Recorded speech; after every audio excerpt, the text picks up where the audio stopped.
Yama Santimena ade tochi ade entoye ema nananom motin konwa so nyina nananom manhima brempon henkwa obi ewo asantima mu nyina enne eya koside toso enan ewo afiemu na opimso radio opimso tv abepiem ewo kwaman eye sechere central na dwumadie sonko a eba so ewo kwaman eno no opimso radio no opimso tv yabepiem o hani nyina ne se kwaman manhima amamra ni amane kwan so kwama manhene efa so de ne bekire yewura ema kotokohene agini tum enne eya koside to so nan na ye danadiama kwama man nyina hu se yabrewa yenya na oboboa ama ne ba akekire kwama ekru eno no ebepiem o henam se ne eya koside ntino nanom konkonyadem kosre bambo enkoso ne mpuntu ma kwama ne asanteman na opemsoro de bepiem o hane ese ma yetiefo ne ahwefo a omonhwe hu dwumadi ebekoso enso ewo ha yabrewa ne yede no ekire kwama man ne wiase nyina no friend na napina man techiwa yankyira mo toso mienu ono ne yabrewa yenya no ewo kwaman produe yi ti de ebekoso amabra ne amane ebekoso bia no yetiefo ene yahwefo mo hwe opemso radio SAT opemso TV no ne ebema mo ehu kwama manhene nana debra bedi akoboaten otoso mienu ene wode na brewa ekire kwama man nyina ne wiase nyina anti oso a ne ti opemso radio ne hwe opemso TV yebekoso bia no yede ebedu yetiefo na yeku ye chikakra bi na ma yetiefo enhu se abra kwaman akonya toye na se bi ohima ni wo na ohine ni ho no yewura kotokohene emabusu apanyi tumi so ne mampanifo wo fie kotena se na yenhwe dishi branti ose ofata ne mfa akonya ne ma na no ena eye nana debra bidi ako mamra ni amane kwan so yi no yade ne bechi yewura yade ne kusi apatem mamra ni amane bi owo bia no ye ema yewura de kru eno sene aso mehwe kwaman asuma no enam se na ohima ni wonti no kwaman man hene ba yi na se opena brewa sabi ono no betunifo dem no aboa no ma ne dwumadie akoso eno fa mamra ni amane kwan so oyi ye ma me ne bechi yewura gini tuma ne ye danedi ama kwa mama nyina enso ehu se yabrewa enya no foforo ne ntopimso radio ha de bekoso bia ne ma yetiefo enso fridi agima media ewo pinso radio fa na doma ko se fridi oda ekosi fiada no pa no nso kosi de londi ne media no ko chia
nyinaa nso atu nsa afọ ọmọ akọkọ ọmọ atu nsa afọ atitire ni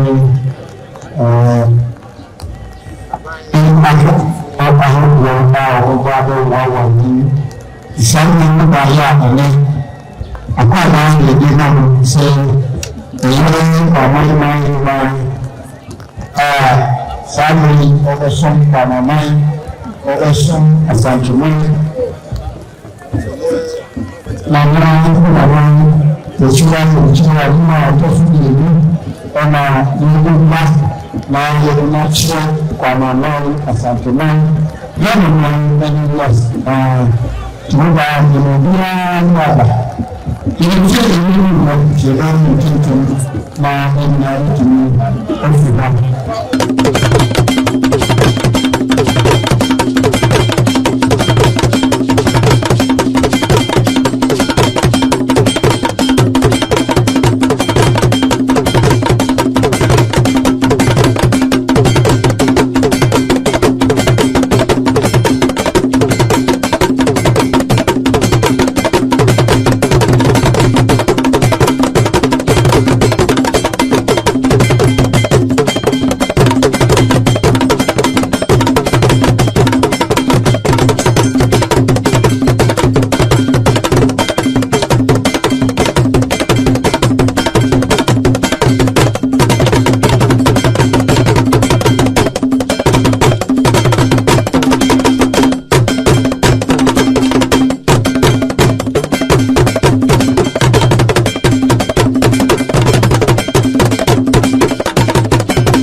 Ah, kasa.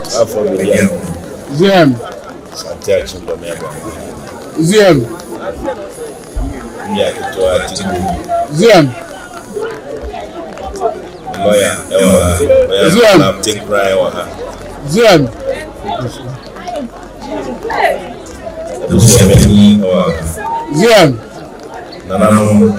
Ziem. Ziem. Asrafo aye police for me for Ziem. Mama mai. Ziem. And me say asase ayi na si. Ziem. Yana na mo be kon ko den. Omudo go ya to ho ma pa mama mai. Ziem. And omu try che. Ziem. Ade aye ni. Ziem. Aye ka be. Ziem. Senawo. Ziem. Edmai. Ziem. Senende. Ziem. Amamre ni amane kwan so.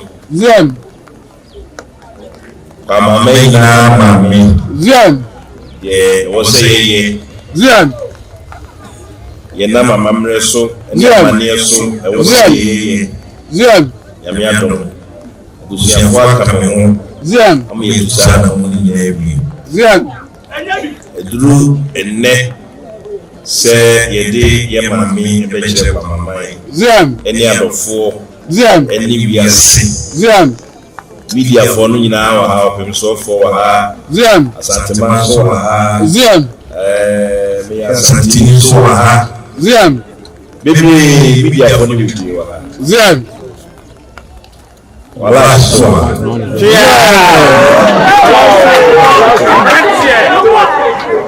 Say ade aye wi asi na efe. Ziem.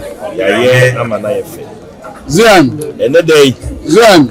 se wo so hwehwe pa mai hima na ye mame pra mai techiwa ya nchira mu a Ziem. ene dey Ziem pa mai hima Ziem pa mai hima da ene dey ye yi na mawiasi na hu no Ziem. uti ufie na uti so ye pa mai hima ene dey bonisi official Ziem. Abaye Pama Mahima. Ziem. Any day, Ziem. Ibu, Ziem. Yamon de Sika, Ziem. the Buano, Ziem. now Pama Mai Equi. I was sending the day in the Buano. Ziem. Emma Cassana yet in tea. If you say, in Shano Krana, I took you so much they say. Adi I any day, Nanamo Shraso,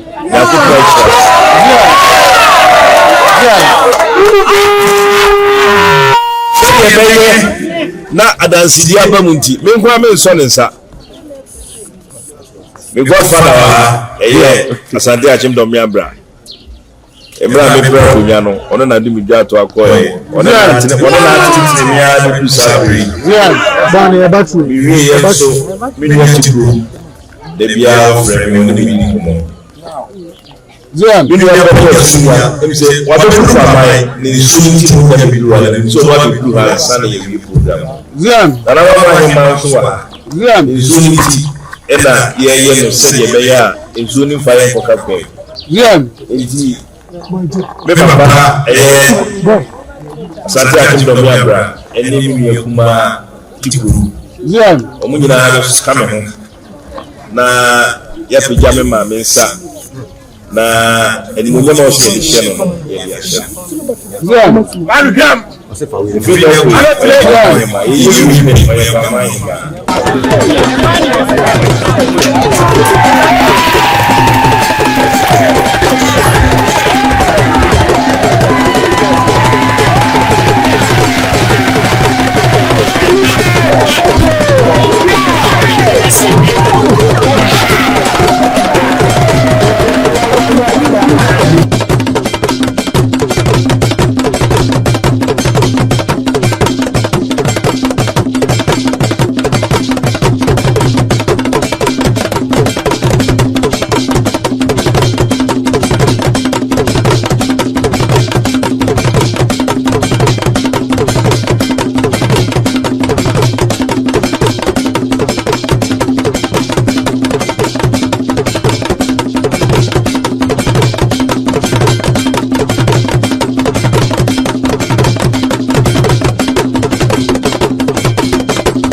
Adawama eyeni yanto ewura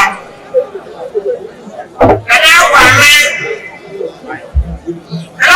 ayini ebesa samano ọtí nẹ́ẹ̀sìrì adawama eyeni na ọtí ẹ̀yẹ ẹ̀kọ́sì. Wọ́n máa ní nana ẹ̀yà fẹ́ kìtì ọ̀sán máa pọ̀ ayélujára. Wọ́n máa ní pọ̀ ẹnu náà. Òní ni wọ́n àgùrọ̀. Ọlọ́sọ ni bẹ́ẹ̀ ọba yìí òní ni wọ́n àgùrọ̀. Ẹnu wọ́n máa ní lẹ́yìn máa. Ọlọ́pàá aláì lẹ́yìn máa. Ọlọ́pàá nǹkan yìí máa ẹ̀ṣọ́ ní ni wọ́n àgùrọ̀. Èdè tí wọ́n ní láti sẹ̀ ẹ̀yẹ yìí n'akyerɛ ananyɛ kwan so ɔfɛ kwan no so ɔba bɛsi onua na wɔn maame panyin eti ɛnyɛ nana ɛso ɔba ɛnɛ wɔde ayɛ ayɛ bi biara eti wɔyɛ ne ba hɔ ɛni ti wɔba nana ɛso ne wɔnyɛ wɔn ma. Anabaya, Ose, Nana, Jesus, Snap, Betty, the whiskey, yeah, the bread, or the dark, what the blood, the blue, and the blood, everything, and the blood, everything. Fry on and the bread, also the back, so the first year, one bread. Now the Lord will go on. Now I know. And the sun shot to all what the power and the sound. I shall not. It's young. Anytime on there you are. It's time. I never say it.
Yasida Emma Traditional Council, almost says, everybody, how much much say, my dear, to say, I'm IFA. Yentewa, another man, a in a train. So, Aba, number which you so empire. So, that was what we made up for. Master and another said, the bar, while Banya, can't separate. Never one, number mine, and one to my public farm. Another abo, Amahunya, and I grow. So, as you get back to this argument, since you know, dear, Nanka, he. So, I said, and the good you. So, I swim to send your crew, every year, and I'm to try, you know, that the Bobby Trosso, I'm on a traffic. So, yeah, it's all money, said the print, you know, yeah, my venom, and you were Bano, Nabasabasabia, but one time in some one seat. So, yes, sir, now I'm a moon, now a day. Now, by a portrait and a best row. So, maybe I didn't be a moon. No, so Banano. Give me ground among some Mosia, son of Babo tea. So, yes, I am a medium. Because so, yes, we get up.